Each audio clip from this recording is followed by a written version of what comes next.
بسم الله الرحمن الرحيم. الحمد لله رب العالمين، وأصلي وأسلم على المبعوث رحمة للعالمين سيدنا محمد وعلى آله وصحبه أجمعين. خب انشاءالله میگذاریم به درس نهم امروزه. چطوری که شما میدونید هفته قبلی ما درس نهم را علکی بود کردگی بودیم، گذاشتگی بودیم، اما متاسفانه درس ثبت نشده بود. از این سبب این هفته دوباره من همین درس رو درس میدهم برای کسی که میخواهد تکرار کند، اما سوال جواب نمیکنیم، تنها به جواب های این سوال ها نظر میکنیم. این بود سوال های هفته قبلی و شما جواب دادید، جواب های خود را پیش کردید. اکنون نظر میکنیم به جواب های این سوال ها که مشق شود ان شاء الله. یکم سوال این بود که مد به کدام دو قسم اساسی تقسیم می شود؟ جواب این است که مد اصلی و مد فرعی. دویم سوال این است که مد اصلی به کدام نام شناخته می شود؟ یعنی که باز کدام نام دیگر هست که ما مد اصلی رو میشناسیم با همون نام و این رو گفته میشد مد طبیعی. سوم سوال این است که مقدار مد طبیعی چند حرکت هست؟ مقدار مد طبیعی 2 حرکت هست. چهارم سوال این است که مد فرعی چیست و با کدام سبب ها وابسته است؟ مد فرعی مد است که با سبب مثل همزه یا سکون وابسته است، یعنی که با مقابل مد فرعی با مقابل مد اصلی یا مد طبیعی که به سبب مد وابسته نیست. سوال پنجم این است که حرف های مد چند تا هستند و آنها کدام هایند؟ و ما گفته بودیم که حرف های مد 3 تا اند: الف که پیش از آن فتحه باشد، واو که پیش از آن ضمه باشد و یا که پیش از آن کسره باشد. ششم سوال این بود که حرف های لین کدامند و مد لین چیست؟ حرف های لین یا و واو می باشد که ساکن باشند و پیش از آنها فتحه باشد. و مد لین مد می باشد که وقتی پس از حرف های لین حرفی ساکن می آید با وجود می آید و آن را می توانید که به 2 حرکت، 4 حرکت یا 6 حرکت دراز کنید. یعنی که پس از همین یا واوی که ما قبلها فتح باشد، اگر سکون عارضی بیاید ما می توانیم که مد کنیم، یعنی که همونجا رو کشیم. سوالی هفتم این است که مد لین تا 2، 4 یا 6 حرکت دراز کرده می شود. خب سوالی هفتم این است که مد لین تا چند حرکت دراز کرده می شود؟ البته جواب این در سوال قبلی یا در جواب قبلی علاقه داده شد که 2، 4 یا 6 حرکت تا این مقدار دراز کرده می شود. و سوالی هشتم این است که مد عوض چیست و تا چند حرکت دراز کرده می شود؟ مد عوض مد می باشد که وقتی فتحتان حذف می شود و تنها الف با فتحه باقی می ماند. البته این مد عوضی که در کلمه ها باشد در آن وقت به وجود می آید و آن را تا 2 حرکت دراز کرده می شود. و اگر من این شما این سوال رو کرده بودم که مد عوض به 2 قسم اساسی به 2 قسم تقسیم می شود، کدام ها هستند؟ و جوابش این بود که مد عوضی که در کلمه ها باشد، کلمی باشد، یا این چنین مد عوضی که در حرف ها باشد و این را حرفی می نامیم. و این در 5 حرف ها با وجود می آید، حرف هایی که یک جای وقتی که ما آنها را جمع می کنیم در رمزی حی طهور جمع آوری کرده می شود. یعنی که ح، یا و غیره تمام این حرف ها باید به 2 حرکت کشیده شوند، دراز کرده شوند، مد کرده شوند وقتی که در اولی حرف های مقطعات بیایند. این بود جواب های سوال های درسی قبلی. اکنون می گذاریم به درسی امروزه. اولا به متن آغاز میکنیم. خب این قسمت رو انشالله از بیت 42 تا 46 انشالله میکنیم. احکام المد.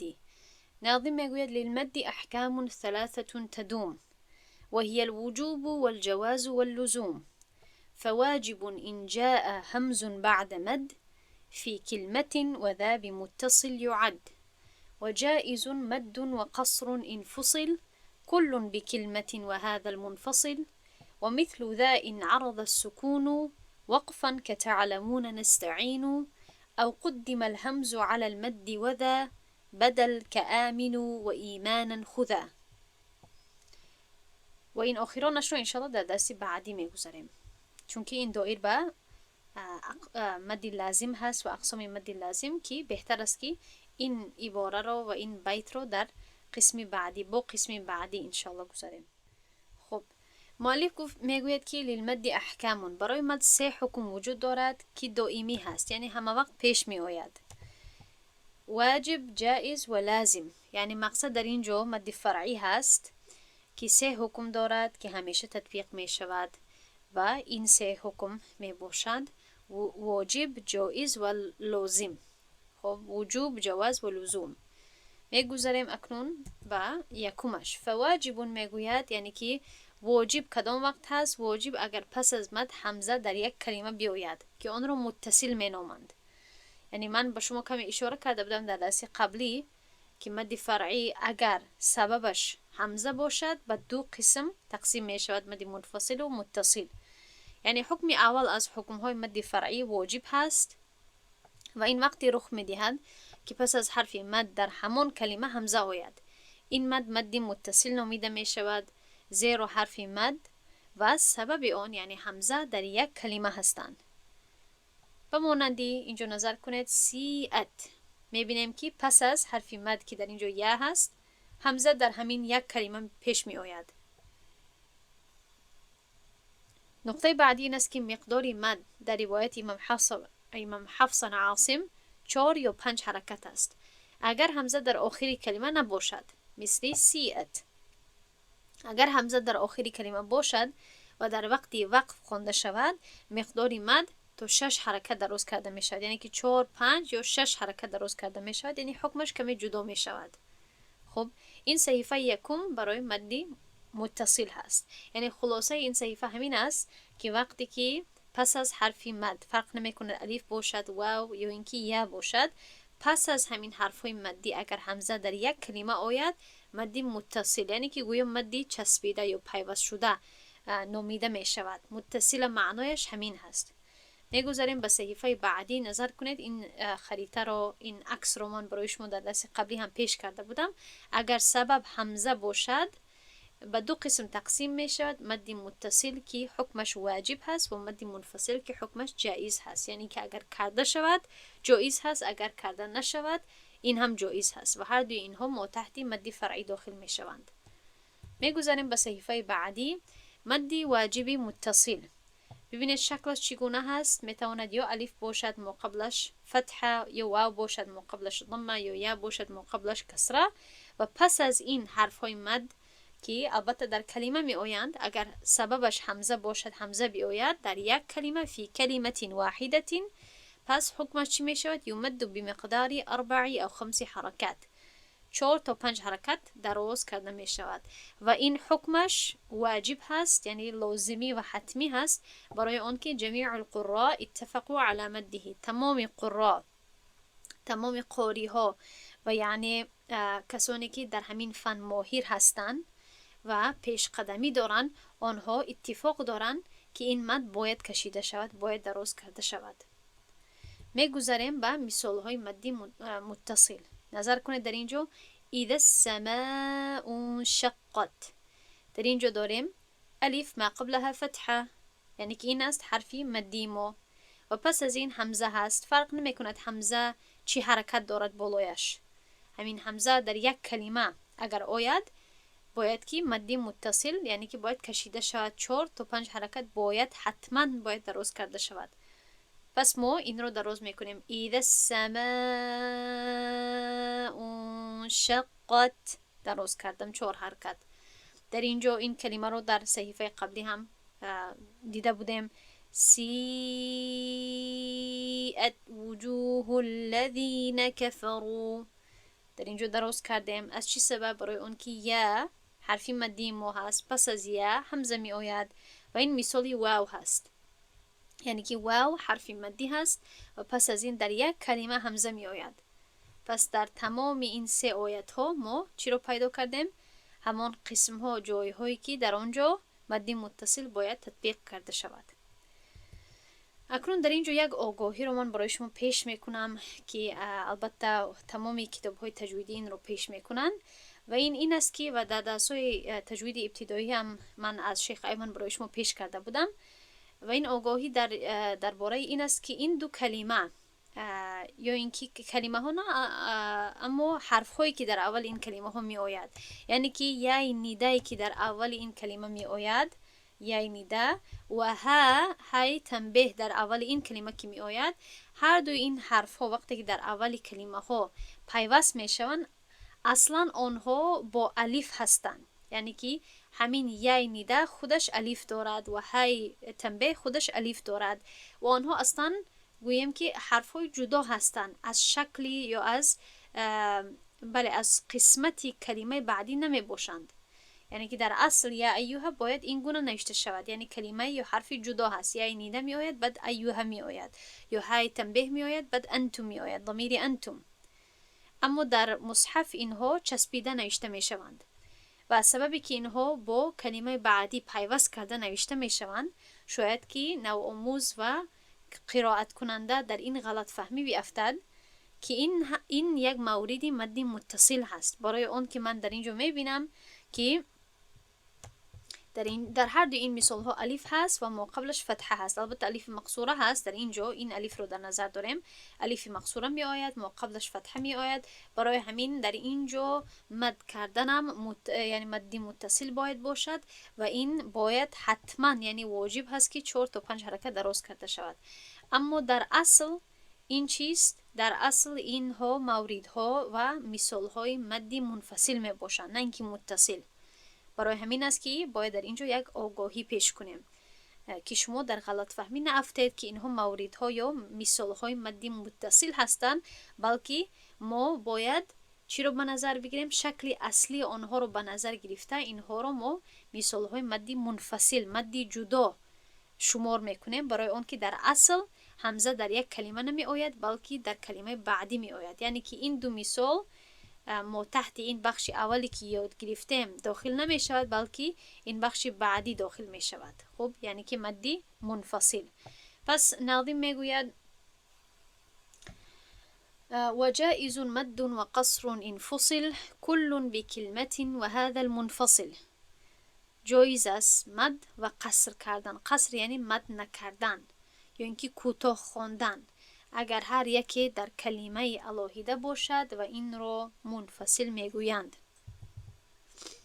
یعنی حکم دومی مد فرعی جایز است و هم مد و هم قصر ممکنند و این وقت رخ میدهد که حرف مد در آخر یک کلمه یعنی در آخر کلمه اول باشد و همزه در اول کلمه دوم یا دیگر باشد. این مد منفصل نامیده می شود زیرا حرف مد و سبب آن از هم جدا هستند. خب و نقطه بعدی این است که این جدایی می تواند یا اینکه حقیقی باشد، یعنی حقیقتاً از راستی در اصل می بینیم که بین آنها فاصله هست. این اعطیناک، بین این یعنی الف مدی در اینجا و همزه که در اعطیناک می آید جای هست، فاصله هست. پس این یکم مثالی مدی منفصل حسابیده می شود. قو انفسکم، بینی واوی مدی و همزه جدا هست، فاصله هست و این چنین میتواند این جدایی حکمی باشد به مانند یا ایها و ها انتم. یعنی که در اصل حقیقتا وقتی که نظر میکنیم یا ایها و ها انتم جدا معلوم نمیشوند، اما ما آنها را از جهت حکم جدا حساب میکنیم چون که در اصل یعنی که در شکلی اساسیشان آنها دو کلمه هستند که با هم دیگر چسبیدند و مقدار این مد به مانند مدی متصل هم 4 یا 5 حرکت هست. خب تا اینجا امیدوارم که برای شما این دو قسمی یعنی که اساسی که وابسته به سبب همزه هستند واضح شده باشد. اما یک موضوع دیگر هست که به همین مد منفصل ملحق می شود، یعنی که اضافه کرده می شود. پس در اینجا نوشتگی هست که موضوع دیگری که حکم مد منفصل را دارد مد صله کبرا هست. مد صله کبرا، گرچند که مؤلف به مد صله کبرا اشاره نمی کند یا ناظم اشاره نمی کند، اما سببی که ما تحت همین متن ما باید کوشش کنیم که به بخش هایی که رابطه دارد به همین نظم آنها رو هم باید بفهمانیم، پیش کنیم. من در این موقع برای شما مد صله کبرا را هم میفهمانم، چطوری که معلمه ما هم در وقت درس دادن تحفة الاطفال به تمام این دیگر مدها هم اشاره کردگی بود. این وقتی رخ میدهد که های کنایه، یعنی که مد صله کبرا در کدام حالت رخ میدهد. وقتی که های کنایه این لقب یا اینکه اصطلاحی همین ها هست، یعنی که هایی که نشانه شخص غایب هست اگر باید داشته باشد، یعنی که ضمیری هو که اشاره میکند به او یک مرد. خب همین هو را ما های کنایه میگوییم. وقتی که همین هو بین دو حرف متحرک اگر قرار گیرد و حرف دوم همزه باشد، در آن وقت رخ میدهد. مثلی ماله اخلده و مقدارش 4 تا 5 حرکت می باشد. خب اکنون به طریق این تصویر نظر کنید. در اینجا اول مد منفصل می آید و بعدا مد صله کبرا را یک تصویر کرده نظر میکنیم، به تصویری همان مد نظر میکنیم. خب مد منفصل شکلش اینگونه هست که حرفای مد می آید اما همزه در یک کلمه نه، ولی که در کلمه جدا پیش می آید. برای همین است که با همین اشاره ها اشاره کرده می شود که در کلمه جدا، این در کلمه جدا هست، این در کلمه یعنی قبلی هست، بین آنها فاصله هست. برای همین این مد به مانند یعنی مد اول مد متصل یمد بمقدار 4 او 5 حرکات. اما این چطور فرق میکند از مد قبلی از مد متصل؟ این گونه که این مد جایز هست، یعنی که اختیار دارید، خواهید میتوانید دراز کنید، نخواهید جایز هست دراز نکردنش، از سببی که یعنی که وقتی که وقتی قاری ها و کسانی که در همین فن ماهر هستند و تجربه دار هستند، وقتی که آنها دلایل شریعت رو نظر میکنند، جستجو میکنند، تحقیق پیش میبرند، آنها به همین نتیجه میرسند. بعضی آنها به همین نتیجه میرسند که مد کردن مدهای منفصل لازمی هست و بعضی ها اختلاف میکنند و میگویند که این موردها رو دراز کردن لازمی نیست.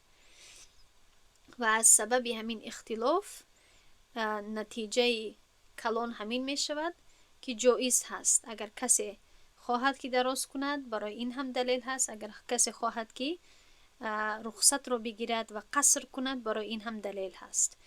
لجواز قصره عند بعض القراء، برای جایز بودن قصر کردنش یعنی که کوتاه خواندنش در نزدیکی بعضی قراء. خب اکنون شکلی یا مثال های مد منفصل رو نظر میکنیم. ببینید که چقدر از مد متصل فرق میکنند. در اینجا ما داریم الف مدی، در اینجا واو، در اینجا یا. اما فرق بین این مد و مد قبلی در این است که همزه در یک کلمه پیدا نمی شود، بلکه همزه در کلمه بعدی می آید و فرق نمی کند که همزه خودش تنها هست به این شکل یا بالای یک جایگاه هست، بالای یک حرف دیگر هست که عموما جایگاه های همزه الف و یا می باشند. بعضا همزه تنها نوشته می شود در خطر، در سطر، در خط. خب دو زبان رو الدرش کردم. در بالای سطر، در بالای خط بعضا خودی همزه نوشته می شود و بعضا همزه بالای الف، جایگاهی الف یا واو یا یا گذاشته می شود، اما در اصل در تمام این 4 موقع حرفی همزه شماریده می شود. به هر حال ببینید در اینجا الف مده هست و در کلمه بعدی همزه پیش می آید، پس این رو موقع مدی منفصل گفته می شود و این رو ما دراز می کنیم 4 تا 5 حرکت. در اینجا هم قو انفسکم 4 تا 5 حرکت دراز می کنیم. واو مدی هست، فاصله هست و بعد از این همزه می آید. در اینجا یا مدی هست، فاصله هست، بعدش همزه می آید. پس 4 تا 5 حرکت دراز می کنیم. اکنون نظر کنید مد صله کبرا چیست که من برای شما تعریفش رو پیش کرده بودم که های کنایه وقتی که متحرک باشد و بین دو متحرک دیگر قرار گیرد باید که 4 تا 5 حرکت دراز کرده شود، یعنی که ملحق می شود، اضافه می شود به مد منفصل. خب در اینجا شکلش پیش کرده می شود. های متحرک داریم در اینجا، های کنایه می تواند که هو باشد یا هی باشد. خب متحرک یک معنا هست، یعنی که به شخصی یک مردی غایب اشاره می کند. پیش از این های کنایه حرف متحرک بیاید و بعد از این حرف متحرک بیاید، اما این حرف متحرک حتما باید همزه باشد. اگر همزه باشد این مد صله کبرا شماریده می شود. اگر همزه نباشد یک حرف دیگر باشد صله صغرا می نامیم، که در صحیفه بعدی من یک نمودی مد دیگر رو هم برای شما پیش میکنم که یعنی دایر به یا اینکه رابطه دارد، ربط دارد به مد صله کبرا. یعنی که وقتی که شما مد صله کبرا رو یاد میگیرید یعنی مناسب نیست که مد صله صغرا رو ما رها کنیم. خب پس این است شکلش و این است دو مثال. ببینید در اینجا الى اهله الا ان یصدقوا. خب در اینجا داریم های کنایه، پیش از این ها حرف متحرک هست. پس از این ها آیا همزه هست. این یا در اینجا همچون یک علامت گذاشته شده است تا اینکه به قرائت کننده اشاره کند که در اینجا باید قرائت کننده مد صله کبرا را تطبیق کند، باید این ها رو دراز کند، مد دهد، کشد 4 تا 5 حرکت. برای همین است که در اینجا اگر البته علامتی ها اگر کسره باشد حرف یا می آید، حرف یای به نقطه علامتی یا گویم. اگر ضمه باشد علامتی واو می آید و بالای آنها علامتی مد گذاشته می شود. برای همین است که در این صحیفه من این دو علامت رو برای شما در اینجا گذاشتم تا اینکه به فکر خود بگیرید که واوی که بالایش علامتی مد دارد و یای به نقطه‌ای که بالایش علامتی مد دارد، اینها علامت های چی می باشند؟ علامت های مد صله کبرا. خوردکک خیلی مایده بین حرف ها نوشته می شوند عموما در مصحف مدنی. پس این رو هم دراز می کنیم. الى اهله الا. خب این است مد صله کبرا، این است مدی منفصل. این رو هم 4 تا 5 حرکت دراز میکنیم، اما هدفمون این قسمتش هست، برای همین تا همینجا خوندم. انما این هم مدی منفصل هست. از اینجا امره اذا، این رو هم دراز میکنیم. مدی منفصل می آید، صله کبرا منفصل. خب اما این قسمت ها، این بخش ها جای اساسی این صحیفه هست. اکنون مد صله صغرا چی رو گفته می شود؟ وقتی که شکلش به مانند صله کبرا هست اما حرفی که پس از های کنایه می آید، های متحرک می آید، حرف متحرک دیگری هست بغیر از همزه، بغیر از همزه متحرک. اگر این گونه باشد این هم کشیده می شود اما به مقدار مد اصلی، به مقدار حرکتین، به مانند مد طبیعی کشیده می شود. و چگونه شما می توانید که این را از مد صله کبرا فرق کنید؟ با این طریقه که مد صله کبرا واو و یا می باشد که بالایش علامتی مد می داشته باشند، اما صله صغرا واو و علامتی واو و یا می باشد خوردکک که بالای آنها علامتی مد نیست. در اینجا نظر کنید انه کان. در اینجا های کنایه هست، های متحرک، پیش از این حرف متحرک هست، پس از این حرف متحرک هست که همزه نیست. پس این است مد صله صغرا. پس این رو ما دراز میکنیم. انه کان نمیگوییم انه کان، کفایه نمیکند.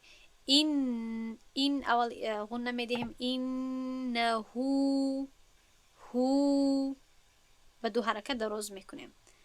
کان انه کان بعباده، این رو هم دراز میکنیم با مقداری 2 حرکت. خب و در مثال بعدی هم می آید ربه، این ربه مد صله صغرا، کان به بصیرا. در اینجا در به مد صله صغرا شد. بله می توانید از همزه شناسید، یعنی که اگر پس از های کنایه اگر همزه آید با این طریقه هم شناخته می شود البته. اما اگر کسی فراموش کند که چگونه یک شکل بود، چگونه یک حکم بود، چه قاعده بود، می تواند از خود همان علامتی که در مصحف گذاشته می شود شناسد. اما در اینجا یک مثال هست که استثناء کرده می شود، یعنی جدا کرده می شود از همین قاعده، اما باز هم به یک نتیجه می رسد، یعنی که باز هم باید حکم مد صله صغرا در اینجا تطبیق کرده شود. بله، تنها 2 حرکت. مد صله صغرا تنها به مقدار 2 حرکت دراز کرده می شود. خب گفته ایستادم که این مثالی که استثناء می شود از قاعده اساسی اما باز هم به یک نتیجه می رسد، اینجا هست، این آیت هست که و یخلد فیه مهانه. ببینید و یخلد فیه مهانه، در اینجا ما داریم هی متحرک یا هی کنایه که کسره دارد. پیش از این باید حرفی متحرک باشد، اما آیا یا حرفی متحرک هست؟ نیست. یای ساکنه هست در اینجا، یای مدی هست در اینجا، یای گویم که مدی طبیعی هست در اینجا. و پس از این آیا حرفی متحرک هست؟ هست. حرفی متحرکی هست که همزه نیست، یعنی که اینجا باید که علامتی یا نباشد طبقی قاعده اساسی. چرا ما باید در اینجا باز هم مد صله صغرا را تطبیق کنیم؟ از سببی که این یگانه جایی هست که استثناء کرده می شود از هر دوی شرط ها رو پورا کردن، یعنی گرچند که تنها یک شرط را پورا می کند که پس از حرف کنایه یعنی حرف متحرک می آید که همزه نیست، اما پیش از حرف های کنایه حرف متحرک وجود ندارد بلکه حرف ساکن هست، اما باز هم در اینجا ما باید به مقدار 2 حرکت این را دراز کنیم. و یخلد فیه مهانه، فیه دراز میکنیم، مهانه، فیه مهانه نمیگویم، یعنی که یک حرکت تلفظ نمیکنیم بلکه 2 حرکت. اکنون میگذاریم به صحیفه بعدی. ناظم میگوید و مثل ذا ان عرض السکون، با ما یک بخش دیگر رو معرفی میکند. مثل همین است اگر سکون در وقت وقف پیدا شود. مثل تعلمون نستعین، این مد عارض للسکون هست که حکمش مثل مد منفصل جایز هست. این وقت رخ می دهد که پس از حرف مد سکون عارضی، یعنی سکونی که سببی بیرونی داشته باشد برای وقف پیدا شود، یعنی وقف بر کلمه که آخری آن متحرک است و پیش از آخرین حرف مد باشد. پیش از آخران حرفی مد باشد و آخران حرف چی گردد؟ ساکنه گردد. مثل الرحمن، نستعین، تعلمون. نستعین و تعلمون را خودش مثال داد، همچون مثال پیش کرد، گرچند که در صحیفه بعدی مثال ها پیش می آید، اما مثلا نظر کنید در خودی کلمه تعلمون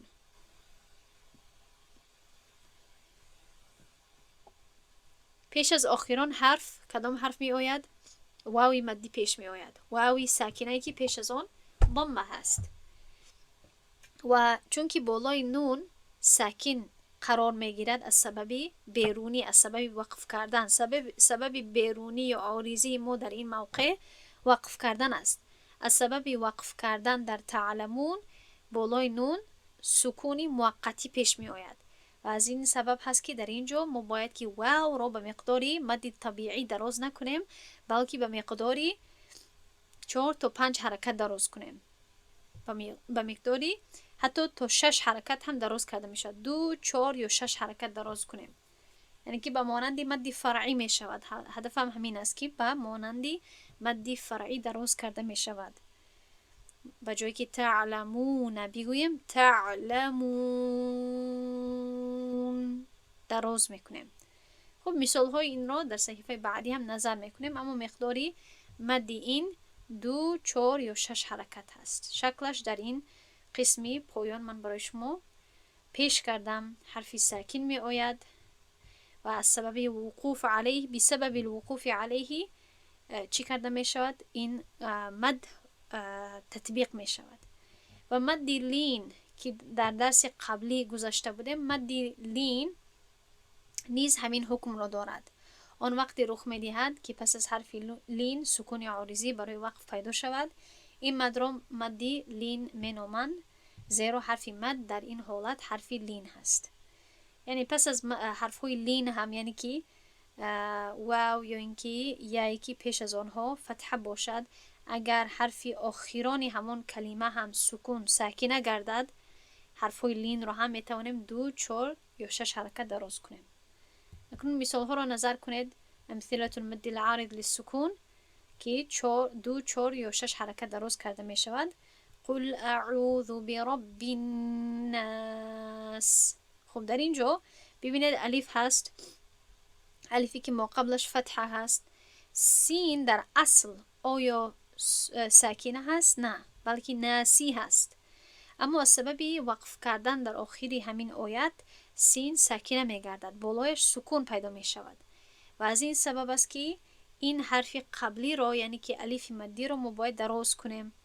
اختیار داریم 2 4 یا 6 حرکت. برب الناس، این شد 2 حرکت. برب الناس، این شد تقریبا 4 حرکت. برب الناس، این شد تقریبا 6 حرکت. پس اینها هستند موردهای مد عارض للسکون.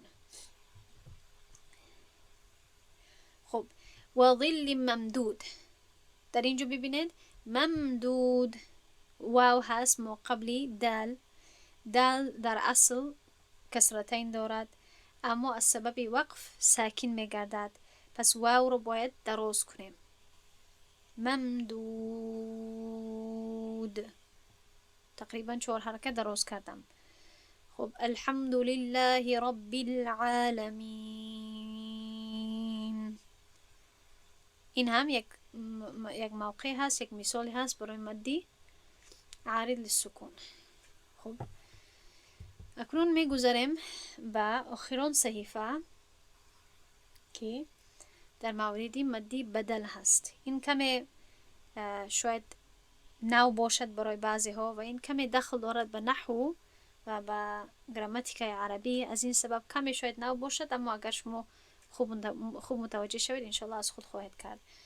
او قدم الهمز میگوید یا اگر همزه پیش از مد آید آن را بدل مینامند، مثل آمنو و ایمانا. ببینید در اینجا همزه پیش از الف می آید، الف مدی گویا، یعنی خودی همزه در اینجا برای الف بعدی فتحش رو می آورد که الف بعدی الف مدی شود. و در اینجا هم در اصل این یا همزه بود، اما این تبدیل شد به یا. به هر حال این یا مدی شد و این همزه پیش از حرفی مدی می آید، یعنی که در هر دوی این مثال همین حکمی که می گوید همین پیش می آید، یعنی که همزه بر حرفی مد مقدم هست، پیش می آید، تقدیم داده شده هست. یعنی اگر همزه پیش از هر یک از حرفای مد قرار گیرد، این مد را ما مدی بدل می نامیم. مثال ها او در اینجا در اصل همزه هست و همزه بالای واو هست، اما او تو می شود.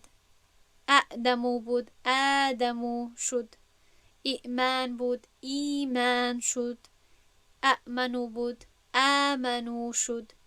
خب در تمام این مثال ها میبینیم که همزه اول می آید و پس از همزه حرفی مدی می آید و این حرف های مدی در همه این مثال ها اصلا همزه بودند که تبدیل شدن به یک حرفی که مناسب هست به حرکتی که بالای همزه یکم قرار دارد. و این چونین ای تونی و او تومینا و ای ذلی، در تمام این مثال ها هم دویم یکم الفی که میبینید بالای آنها باید همزه باشد، یا اصلا آنها همزه وصلی هستند، اما همزه هستند و حرفهای بعدی پس از آنها همزه هستند، اما تبدیل شدند به حرفهای مدی. یعنی که هنگام ابتدا با این کلمه ها باید که ما اینها را با تسهیل قرائت کنیم، یعنی که ب همزه با حرف مد، یعنی که باید آنها رو کشیم به مقداری مد طبیعی. ایتونی، ایتونی، ایتونی نمیگویم. او تومینا، ایذلی. خب ومنهم من يقول ائذن لي ولا تفتني إذن لي ولا تفتني ألا في الفتنة سقطوا وإن جهنم لمحيطة بالكافرين قل أرأيتم ما تدعون من دون الله أروني ماذا خلقوا من الأرض أم لهم شرك في السماوات ائتوني بكتاب من قبل هذا أو أثارة من علم إن كنتم صادقين. این مد را مدی بدل می نامند زیرا حرف مد اکثری وقت از حمزه عوض شده است. اصلی کلمه دو حمزه داشت، اول متحرک بود و دویمش ساکنه بود. حمزه دوم را با حرف مدی که موافق حرکت اول هست عوض کرده شد. مثال کلمه آمنو، اصلا آمنو بود، حمزه دوم به الف عوض شد یا با الف عوض شد زیرا حمزه اول فتحه دارد. حالت هم وجود دارد که حرف مد اصلی باشد و از حمزه عوض نشده باشد، مثل قرآن. در تمام این مثال ها حمزه دوم یا گویم که حرف مدی که پس از حمزه می آید آنها تبدیل شدگی نیستند، در اصل حمزه نبودند. پس اینها در این حالت ها تمام این مثال ها شبیه بدل هستند، چون که اصلا بدل شدگی نیستند، تبدیل شدگی نیستند. قرآن، مسئول، اسرائیل. در قرآن این الفی که پس از حمزه می آید، در مسئول این واوی که پس از حمزه می آید، در اسرائیل این یایی که پس از حمزه می آید، متکئین این یایی که پس از حمزه می آید، فاو این واوی که پس از حمزه می آید، نبئونی این واوی که پس از حمزه می آید.